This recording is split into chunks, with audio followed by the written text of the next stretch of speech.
Welcome back, delegates, to another exciting and my favorite session today at Huddle 2021 session Investor Protection for Crypto Users. Today's session will be moderated by, by Shehnaz Ahmed, Senior Resident Fellow and Lead FinTech Vidhi Center of Legal Policy. The speakers for today's session are Mr. Vikram Suburaj, Founder Geotis, Mr. Manar Garagat, Chief of Staff, CoinBCX, Tuddu, VP and Practice Leader, Blockchain and Cybersecurity, Tech Mahindra, Anush Bhasin, Founder, Quagmire Consulting. I'd like to hand it over to Shanaz to lead the discussion and start the conversation on the following topic. Over to you, Shanaz. Thanks, Shoham. Hello, everyone. Welcome once again to this session on investor protection for crypto users. Currently, I think crypto assets is perhaps one of the most stimulating topics in the financial sector. Over the last few years, the crypto markets have evolved and grown in size, with a recent report finding India to be second in terms of crypto adoption. Now, as the name suggests, cryptocurrencies historically were emerged to kind of act as a form of new currency. But perhaps over the course of last few years, we have seen many experts and also perhaps the industry in India viewing it as a sort of an asset class as opposed to a form of new currency.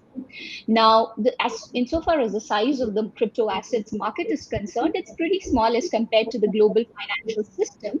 However, given the growth in the market since the last couple of years, I think it has attracted a lot of attention from various stakeholders. Since certain crypto assets have also exhibited some kind of volatility, we also see concerns emerging regarding the impact of such crypto assets on financial stability, on the interest of users and investors of the market. Now, obviously, in so far globally it's concerned, most central banks, regulators are still grappling to figure out how to regulate this sector, perhaps in a way to kind of contain these risks. Now, one prominent aspect of such regulation is the protection of users or investors of crypto assets from financial risks, from security risks. Now, while that's one side of the story, we also have proponents of crypto assets who point towards the potential for innovation of crypto assets and their underlying technologies, and also use cases related to decentralized finance. Now, such proponents often argue that risks referred to above can be contained or even perhaps be addressed through appropriate regulation. Now, as new technologies evolve, I think it is important that such technologies are able to achieve core public policy objectives. In the case of the financial sector, one such goal is the protection of interests of consumers and investors.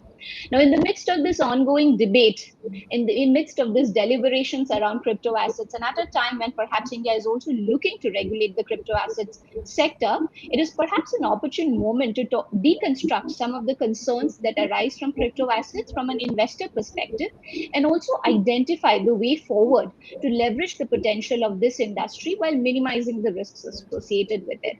Now, to discuss these issues with me, I have a stellar panel of experts here. In terms of today's format of discussion, we will start with the opening remarks by each speaker, which will be followed by a specific set of questions that I have for each speaker. Now, other speakers are more than welcome to kind of comment or add their thoughts to this issue. And depending on the availability of time, we will definitely try and take up some audience Q&A. So without further ado, let us move to the first round, that is the opening remarks. As I mentioned earlier, we have seen, I think, in the last couple of years, a lot of ups and downs in the crypto markets, both in India as well as globally. However, we still know that there is a lot of investor interest in this particular sector. So it'll be great if we can get the thoughts of our panelists on today's session and how the markets have evolved over the course of this year. In the interest of time, I'll request the panelists to keep their opening remarks brief. Rajesh, I'd like to start with you, your initial thoughts on today's topic, and what do you think is it that brings customers back to this market despite the volatility associated in such markets? Yeah, thank you, Sainat. Thanks for the background. So there are many reasons why people are attracted towards this. One is in terms of if you look at the other investment opportunities that are there, they would need a particular amount of capital, a good amount of capital. If you take real estate, if you take stock market, if you take precious metals, if you take bullion. But cryptocurrency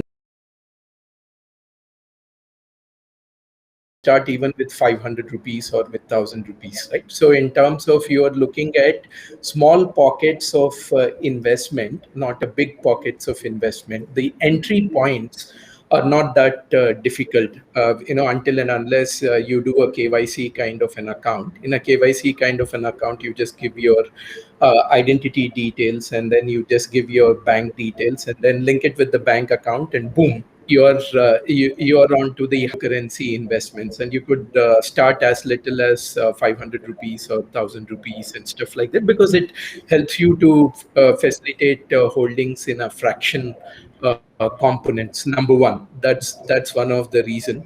While the conference is hot, a lot of people get onto this bandwagon because of FOMO, which is fear of missing out. Everybody talks about making alleged killing in the cryptocurrency market. Nobody talks about burning their hands in the cryptocurrency market.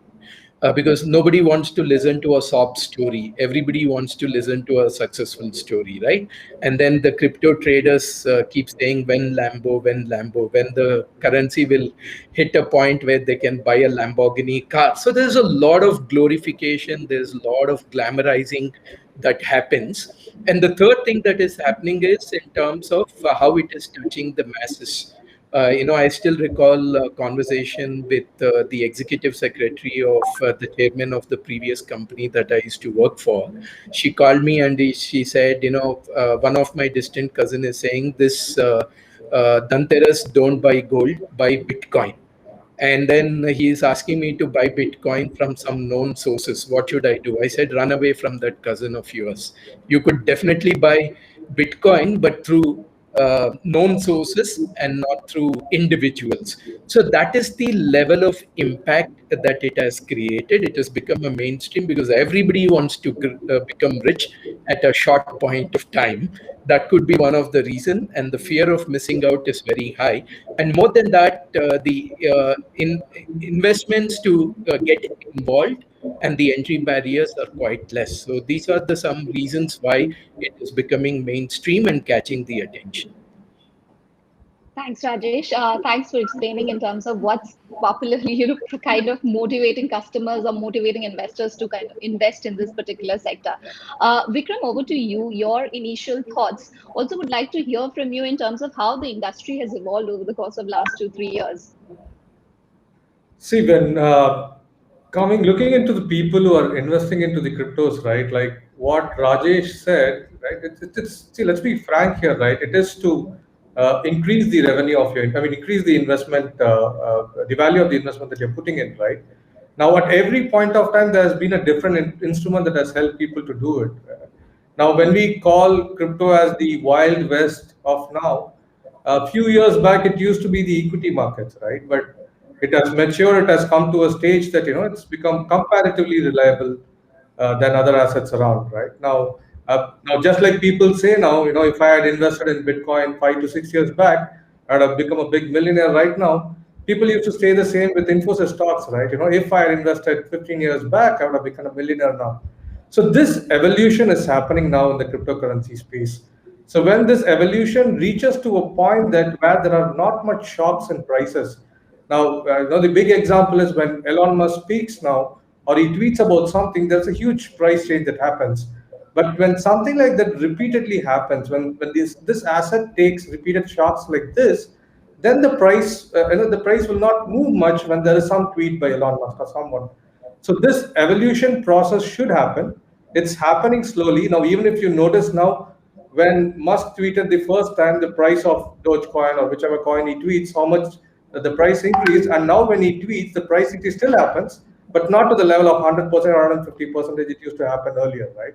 So the cryptos are evolving, they're also growing, they are taking in shocks and becoming better in this space. Going down the line, maybe another 3 to 4 years down the line, the large cap coins, like we say, like Bitcoin and Ethereum, might become much more stable in terms of prices than the high volatility what we are noticing now. Thanks. Thank you, Vikram. Moving on to you, Manhar, your opening thoughts on this session, and if would you like to add to what Vikram has said? Yeah, absolutely. I think so. So Rajesh and Vikram, they've correctly articulated what an investor goes through, right? An investor is hearing about prices going crazy, and Elon Musk is tweeting, and they also want to be a part of this. They also want to participate, make some quick gains. I just want to try and deflect this a little bit onto the builders or to the folks who have been early participants of this industry. Folks who have probably created crypto businesses, or folks who have been evangelists, who have not necessarily, of course, the pull of the money and the gains are always there, but there's a very huge segment of folks who have understood what this technology at its core can really bring to the world, to our future. And they've put in a lot of blood, sweat, tears to build around this technology, to propagate this technology. So I think there, that aspect is also important, and which is essentially, which is beyond gains, which is slightly an intangible kind of a conversations, probably a much broader conversation. It involves a lot of other topics to be discussed. But yeah, so I think that's also aspect to what has happened within crypto. And you've seen a lot of really intelligent folks coming into crypto and building on top of this, because they really see the value that it can provide to us in the future. Thanks. Thanks, Manhar. Anush, moving to you, your initial thoughts, and perhaps you can also tell us how important is regulations in this entire growth of this sector. Yeah, well, thanks for having me, and it's a pleasure to be here with such esteemed panel guests on this event. I'd just like to build upon what Rajesh, Vikram, and Manhar, all of them have said. This market is super cyclical in nature. You'll see 3 years of absolute dull moments where nothing is really going on except for people building at the back end, or people who are really focused on the technology, and you'll have some spurts of price action which just gets the entire world into this space. And as Rajesh pointed out, the element of FOMO. So you can actually classify people's entry into this market in two categories: the people who have studied the technology, or the people who understand decentralization. They understand why it's important to park your assets somewhere where there is not a central body that is going to manipulate or tamper with your assets, and the aspect of basically moving wealth from sovereign controllers to wealth in your own hands. And the people who understand this dive deep into technology. They'll understand custody. They'll understand why it's important to hold your assets than giving it to a custodian or a third party. Whereas people who get into this market right at the point where price action is the most exciting, they get in with a lot more impatience, and they're just there to make a few quick bucks and sort of step out. That's where I feel that lesser time and lesser energy is put in terms of understanding that market, and that is why investor protection becomes very important, which becomes a subset of regulation, as we will discuss during the session. So regulation is definitely important to provide that cushion for investors, but at the same time, it's also important to provide that platform for the builders or people who are in it for the technology, to make sure that they have all the tools and equipment that they need to make India one of the leading economies in this in this disruption, which is probably the next thing, big thing after the internet. Great. Thanks, Anush. Thank you, everyone, for your initial thoughts. I think we have beautifully set the context for today's session.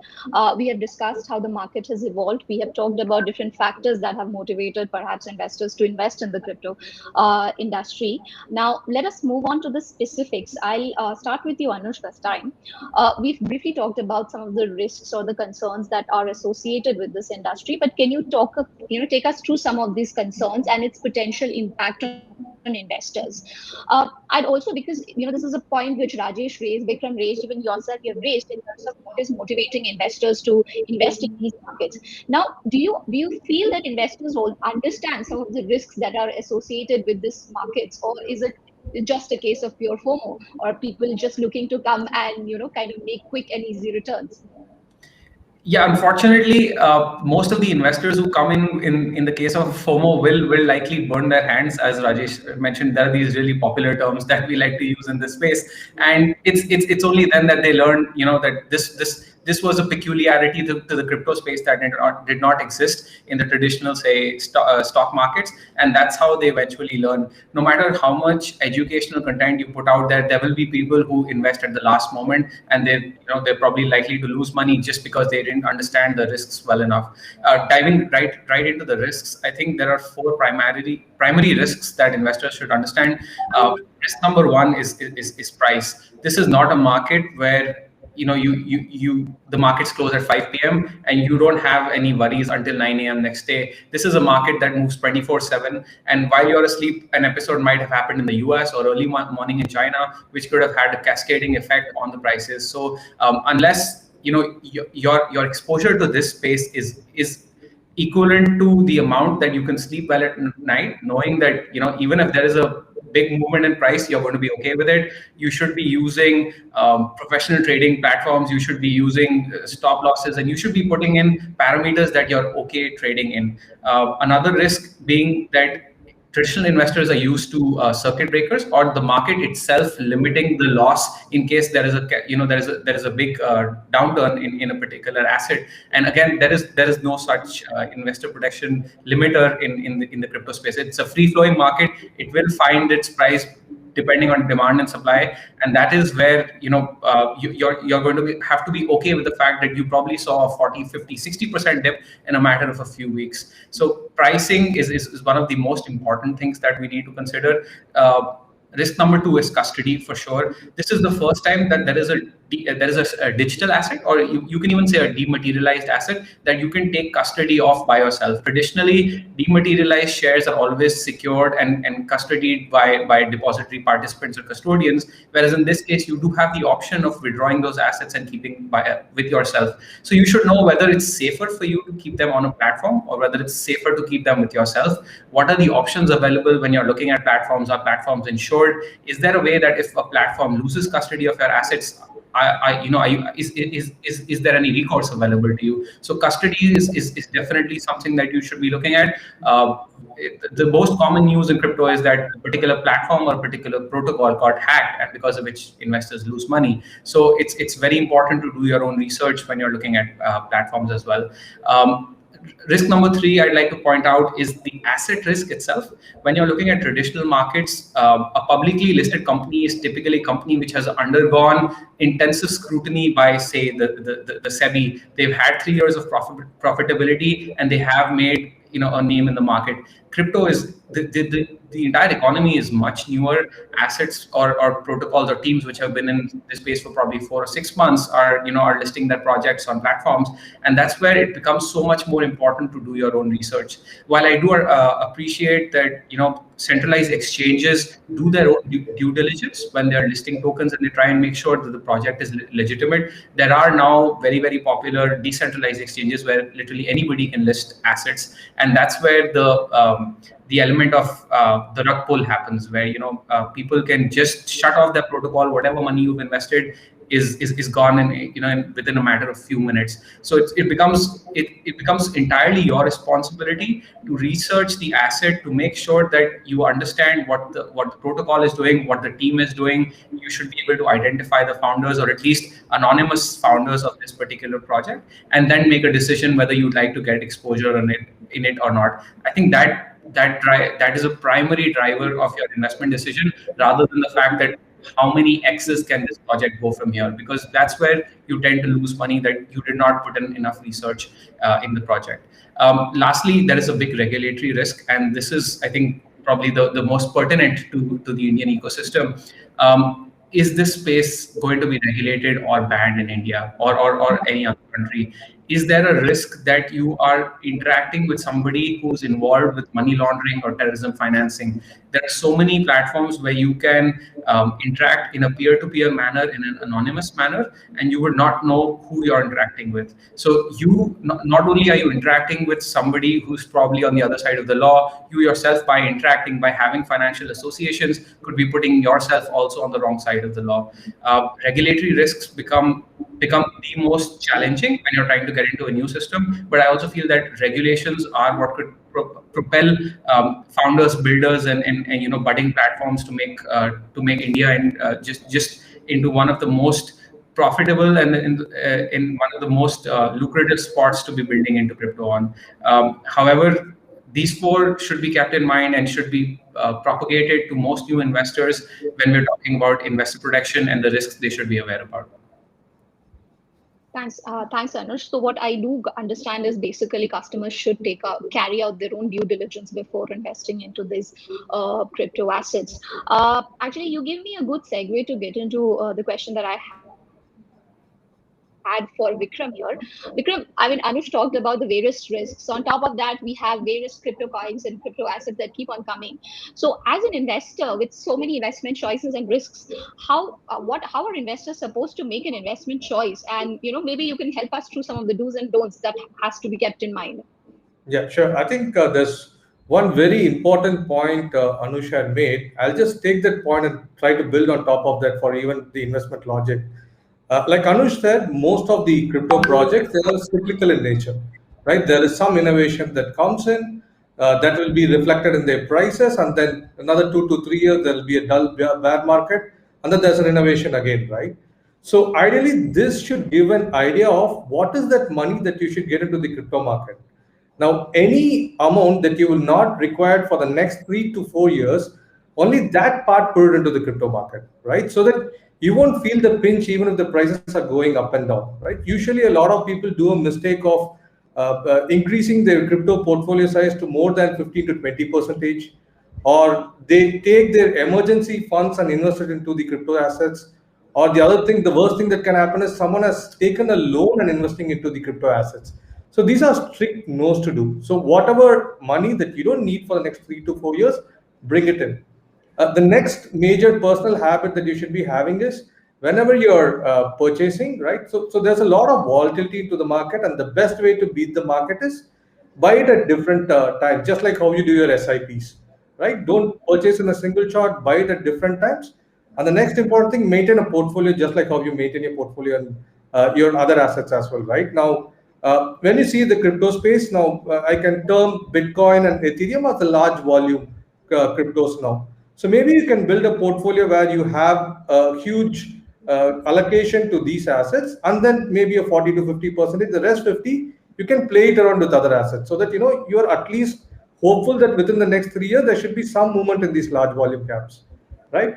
The most important thing is when people are trying to invest into a new project, an ICO, right? So if you have the energy or if you have the willingness to research about the project, do your own research and do your own diligence, and you're willing to invest in these projects, then you should be going ahead and investing into these projects. Or it's strictly not for you. You can stay away from these projects. You're better off investing in those projects which are in the top 10 or top 15 in the volume, right? The next important thing I would state is trade yourself, right? You don't need a help. You don't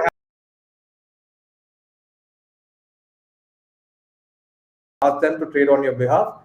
Since it's still an unregulated space, there's a lot of opportunity for someone to scam you out.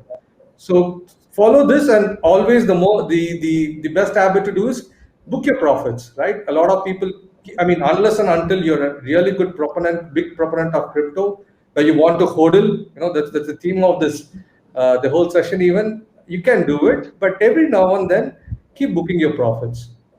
Thanks, Vikram. I think as an obvious investor, I think these points are very useful for me also. Is there anyone who would like to add to anything that Vikram had said? Otherwise, we can just go to the next question, perhaps. Pay your taxes. If you book your profits, don't forget to pay your taxes. Good, great. So Vikram, thanks Vikram. Moving on to you, Manhar. Now we talked about risks. We talked about how investors perhaps are what are the factors investors keep in mind while investing into this sector. Now we talked about regulations also. Now the problem with the crypto asset industry is the fact that there is literally no regulations for them. So insofar as the in the absence of any regulations in this regulatory vacuum, how is the industry trying to safeguard the interests of users? What are the safeguards that are there in place? Sure. So in law and in basically in legal sense, If you do not have any specific laws, the next best thing to do is to essentially find another law that applies, or to try and really understand the spirit of what's going on. So I think the interesting thing with crypto is that there are globally lots of pockets where there are regulations which have developed and which are at a further stage of evolution than we are at currently. And we've had a very interesting opportunity at CoinDCX to dive deep into the specific regulatory requirements for Singapore, for example. And if you look at those requirements very closely, everything that Anush has said and Vikram has sort of said, I think all of those broadly come into two large buckets, according to me. One is stuff that impacts masses. When you try and get a lot of mass adoption and you try and go out to a lot of people, more and more people come into the fold. In that scenario, you need a lot of emphasis on whether or not your platform is secure enough to handle those funds. Is your platform secure enough to handle the privacy issues? You're going to be dealing with people's information. Are you able to secure that? Are you able to, do you have a robust security system in place so that your users don't lose funds? Do you have business continuity processes in place? Do you have backup systems, and do you have backups of backups? Do you have servers in the right place? Do you have all of these, right? So these are some of the broad requirements from regulators that apply to any kind of activity that you would do with scaling, with dealing with a large mass of audiences. There's another piece that's very pertinent here, which is the investor education and the awareness piece, right? So when hordes of people are trying to get into crypto, it is important, and it is the duty of I think that's one good thing in India.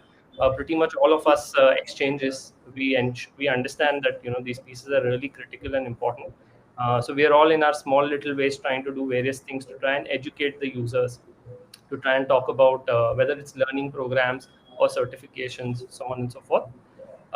The other aspect to this is, so once you've got the broader masses covered, and you've got all of the things thought through, which can take care of scale, then there is the element of those 20 or those 10% users on the platform, which turn into these use cases that Anush probably touched upon towards the end of his his talk, which is the frauds and the scams. And maybe are you transacting with somebody who comes with malicious intent?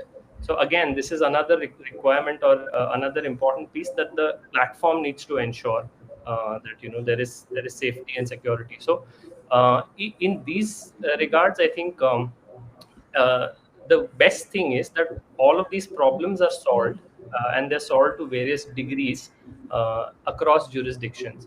It is just a matter of imbibing those solutions, trying to mold them into the Indian requirements, into our current scheme of things. And we also have to get real, right? In our country, in a country like India, where till date, while we have fabulous technologies like UPI, IMPS, all of these protocols in place, but the average Indian consumer or the average Indian user, there are still many cases in tier 2, tier 3 cities, even in cities, in tier 1 cities, where people do not necessarily understand how to use a debit card. They do not know how to use an ATM. So this gap continues to exist. The broad understanding is, if we are able to take care of both of these requirements, we are in a good space. The best bit is that all of these problems are solved. There are ready solutions available. A lot of it requires some amount of understanding or some amount of standardization, because as a single exchange, an exchange cannot go out and implement certain controls, and at the risk of maybe losing out business, or at the risk of making it difficult for users to come on board. If it's a standard process, and it's an interconnected process, and we'll probably speak about this as we move forward. There have been guidelines which have been issued, which essentially say that the end result of this can only come out when all the exchanges are interconnected. right? Like the banking system today, there is SWIFT, there are interbank connections, so all the information about the users who are transacting is being transmitted through some protocols which are well established, and all the players agree to this standard. This standard protocol of transmission of information. Unless we have something like that, it's very difficult for any one single exchange or for any group of exchanges, intermediaries, I should say, to really ensure complete investor protection. But again, the good thing is that a lot of these have been thought through. There are already precedents of a lot of these in action, and I am extremely bullish about just by implementing some of these processes, we will be moving forward leaps and bounds in terms of investor protection.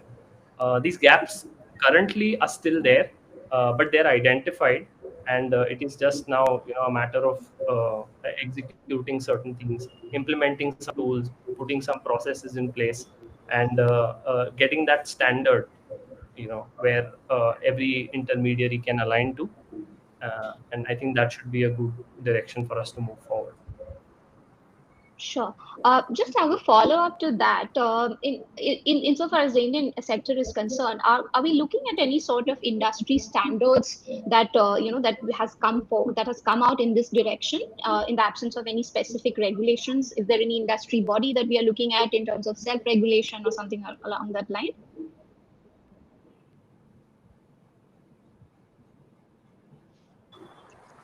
Yeah. So. All of the Indian exchanges, the major Indian exchanges, have come together, and we've formed what we call as the BACC, or the Blockchain and Crypto Council, and we are working together to identify all of these risk areas that we're speaking about.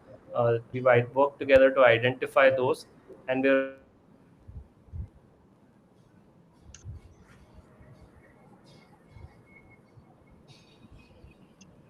Seems like we lost Manhar's connection.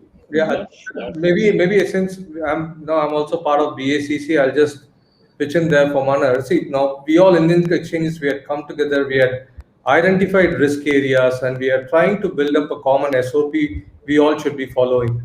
Being it from KYC, being it from our custodial wallets, how we should maintain. So we have laid down a lot of processes, and we're slowly implementing it. At least the KYC is currently, there's a uniform process. Most of the exchanges are following. I mean, everyone part of BACC is following. The ones who are also joining it, they're also following it now. So maybe in few months down the line, this SOP will also be shared with the public on what all we are following. What is the standard they're trying to bring into the process.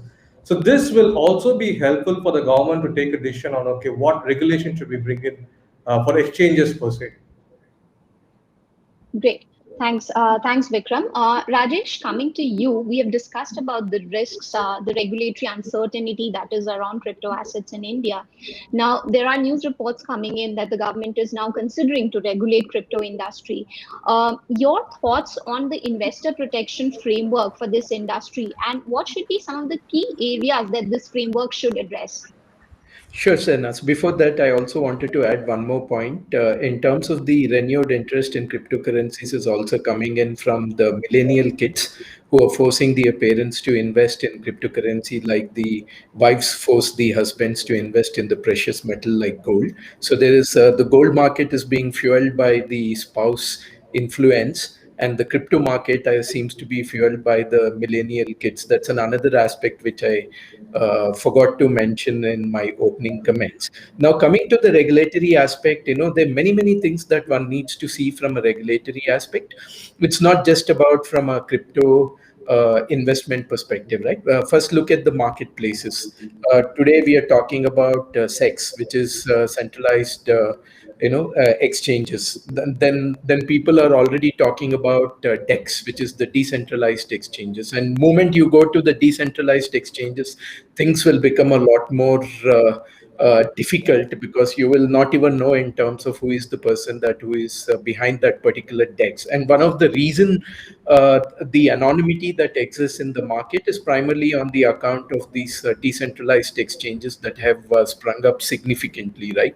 In terms of, I think the best practice, according to me, you should always do crypto with the KYC, because the cryptos at this point of time, there are no fundamentals to cryptos. It's only the sentiments. It's a circular economy wherein you're driving the ownership from one person to another person to another person with a limited supply and a good amount of demand. All that cryptos today are catering to is a circular economy, nothing else than that. There is no technical element to it, nor there is a fundamental element to it. And if you go back and look at the reason why Bitcoin was conceptualized by the alleged inventor Satoshi Nakamoto, it is not to allow people to make money through silly trading.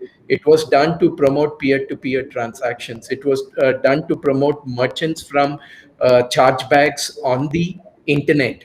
It was done to promote nano transactions on the internet, where the cost of authorizing the nano transaction is much, much lower than the transaction value itself. So from that, we haven't seen any of those applications, to be honest. All that people have seen is investing, buying, and selling. And many of the cryptocurrencies are mere copies of the protocols of the other cryptocurrencies. Unfortunately, that is the sad state of cryptocurrencies, given that we need to have a very strong regulatory framework. What is the regulatory framework for a centralized exchange? What is a regulatory framework for a decentralized exchange? Then today we don't even know. Many people ask me saying, "Hey, I just bought a crypto. Have I made a mistake? Will the IT guys come after me?" There's a lot of perception that just holding cryptos is considered to be illegal, thanks to the draconian initiative that the central bank of this country took when they decided to shut down the banking services to crypto exchanges, and then the community went to Supreme Court. We know all of that stuff, right? Lack of regulatory climate is a lot more dangerous, because you're like a cat on the wall. You don't know which way you're going to jump, and you don't know whether you're jumping on the wrong side or you're jumping on the correct side. So from that perspective, the regulatory climate has to be there. Regulatory aspects for centralized exchanges, regulatory aspects for decentralized exchanges. Then in terms of if I have a holding on the crypto, and then if I'm disclosing on the IT, where do I disclose? For high net worth individuals, you have aspects like luxury yachts, rare paintings, bullion, gold, land and building, blah blah blah. But nobody knows where to disclose. A honest person wants to disclose the holding in crypto. Nobody knows, and some people fear that if they disclose, what will happen? The IT guys may come like a ton of bricks and then ask for more questions. Then how do you treat the long-term gain and the short-term gain on this particular crypto investment? Is it a commodity? It's not a legal tender, definitely. So there are a lot of gray areas that are there. Like government has taken a progressive stance in many things. In this country, earlier having a satellite dish was considered to be illegal, right, in the good olden days. But later the rules have been regularized, and it kind of laid the birth of very progressive information technology and ITES industry in the country. And likewise, the regulations have to come out very clearly, and then tell where are the investors are being protected. If you're saying mutual fund sahi hai, why not crypto fund sahi hai? Crypto funds are also sahi hai, right? You're putting a lot of money over there saying mutual fund is sahi hai. And mutual funds are based on those nano investments. So is the case with crypto, but investor awareness is very important, and investors need to know where do they go after. For example, if SEX goes out of circulation, the centralized exchange goes out of circulation, where do they go? Do they go to a registrar of companies? Do they go to a legal court? Or can you file FIR? The policeman will not even understand what is a cryptocurrency, right? Then you have to do a 101 course for that policeman to explain what cryptocurrency is. And then by just sitting tight and then taking a high stand, saying that cryptos, we just want to ban cryptos, is plain stupid and plain idiotic from a lawmaker's perspective. So there are a lot of things that one needs to go over. You cannot just push it aside and then say that mutual funds sahi hai and cryptos are not sahi hai. Cryptos are sahi hai for India. Thanks a lot, Rajesh, and thanks for pointing out towards the perhaps the various facets that policymakers now need to consider as we talk about regulating them. Anyone else who would want to kind of add to what Rajesh had to say?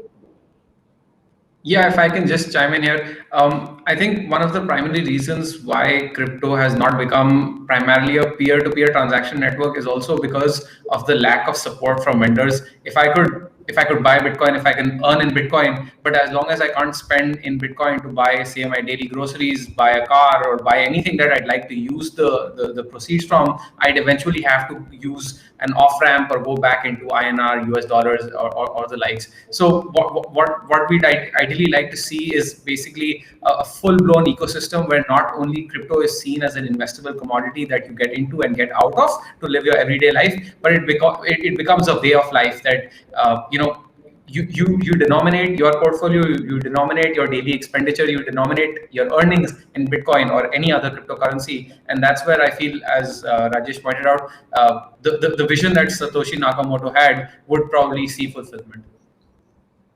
Thanks. Thanks, Anush. So I think we just have 10 minutes. We have 10 minutes. So perhaps maybe we'll just come to the closing remarks. I'll kind of request everyone to share with me what do they think in terms of what will be the most important factor to support the growth of the sector while containing some of the risks that we discuss. Rajesh, maybe we can start with you.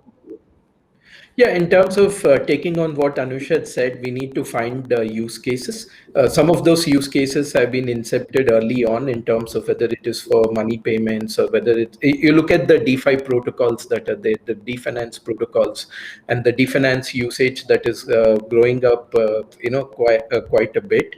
It is the same case in India before there was a peer-to-peer lending and peer-to-peer investment channels. If you look at people like FairCent, who came into the market much before the regulatory climate came into existence, and after 3 years, the regulatory aspects have come into existence. In such a kind of a scenario, this country loves microfinance. This country loves peer-to-peer lending. The chit funds that which became a important financial instrument in this country is completely incepted on peer-to-peer lending kind of protocols.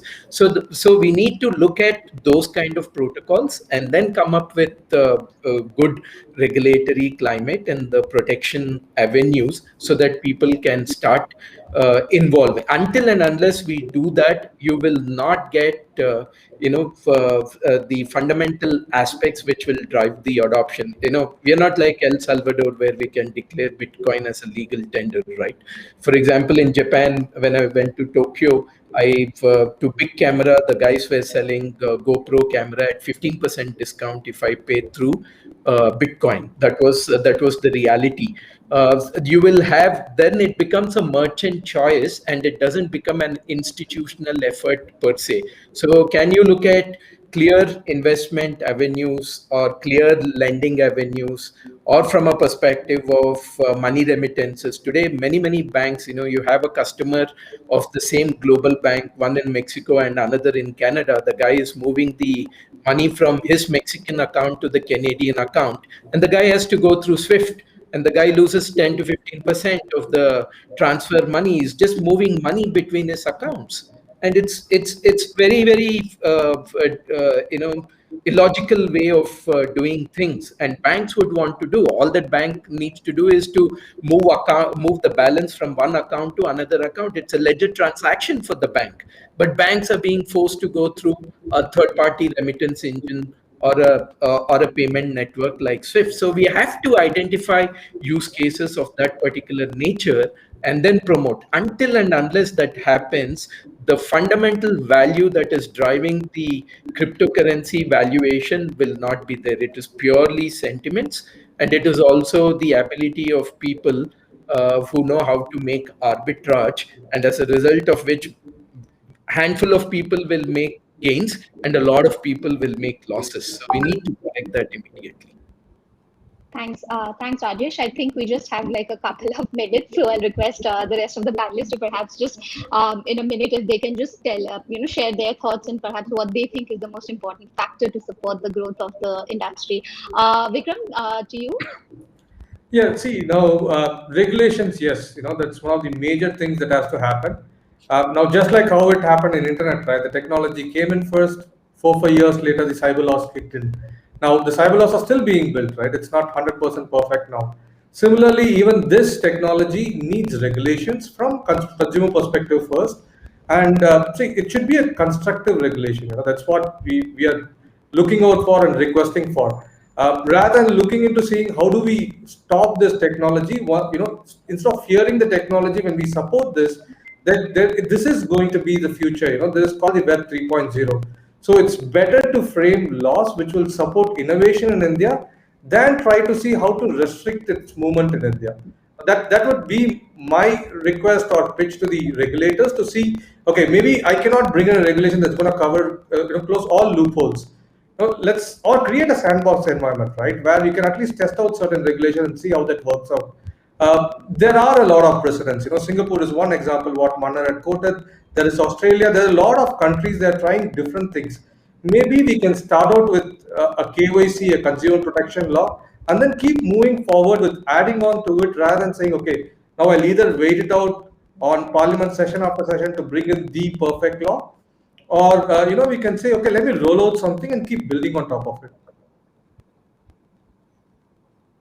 Thanks, Vikram. Anush, over to you. Your closing thoughts on this issue. Yeah, I'll make it very quick. I think Vikram and Rajesh have covered most of it. I think the next big wave of adoption is also going to come from existing services, existing companies which are non-crypto, imbibing crypto into their products or offerings or services, and that's only going to come if they have the confidence and if they have the comfort to know that the government is backing this and the government clearly supports it. The few bunch of us who are currently in this ecosystem, you could say we're a bit cavalier. Even if the government has the intention of banning it, we'll still continue to work in this space because we're really committed and we believe a lot in it. However, if we want to get the next big wave into the crypto ecosystem, we do need the blessing and the support of the government. And it becomes very, very important to at least regulate and support the first bunch of projects and people who are trying to promote this space. So I think that's my case to the government, that this is a technology that cannot be stopped, and India has the potential to be right up there if we do bring in the right kind of regulations and protocol. Thanks, Anush. I think Manhar is back. Manhar, I had just one question for everyone. Basically, the most important factor you think would be necessary to support the growth of the sector while containing the risks, if you can perhaps give us your thoughts quickly. Yeah, very quickly. Sorry about the connectivity issue. So I think everyone's pretty much summed it up. This is one industry we need to understand which has grown without any government programs, without any startup grants, without any assistance, without any help, without any such conducive environment. It has thrived in a very, very difficult environment, and it has grown. I think rather than focusing on those kind of initiatives, the industry only seeks one thing, which is clarity on regulations. I think just by doing that, we've already seen unicorns, we've seen decacorns coming out of India in such difficult situations. Just make that basic regulatory clarity, available to everyone, and we can see India, going to really amazing heights, especially because of the youth, because of the developer base that we have, because of the IT mindset that we have, because of the engineers that we have. It's an opportunity that should not be missed. Sure. Thanks a lot, Manhar. With this, we come to the end of the session. I thank the panelists for their insightful comments on perhaps one of the most pertinent issues of crypto regulation. And thank you to the organizers for putting up this session. I think we can all agree that promoting innovation in the financial sector is a very important policy objective, but one that perhaps needs to be balanced with other policy objectives relating to financial stability and investor protection. If the crypto industry wants to promote innovation in the financial sector or be a catalyst for change, I think we have to design regulations that will balance all these policy objectives. Thank you everyone for your time. It was a pleasure speaking with you all. Thank you, Shanaz. Thank you, Vikram, Anush, Manhar, Rajesh, for an interesting discussion. I think our delegates have enjoyed it. This closes session. I'd like to thank our partners, our title partner, CoinDCX and ZepPay, powered by partner CoinSwitch Kuber, brought to you by partner BitBins, Platinum Partner Facebook, Knowledge Partner Global DCA, Insight Partner Ikigai Law. Delegates, please look forward to the upcoming sessions at Huddle 2021. And thank you, speakers, for a wonderful session. Thank you. Okay, you. bye for now. Thank you. See you guys. Bye.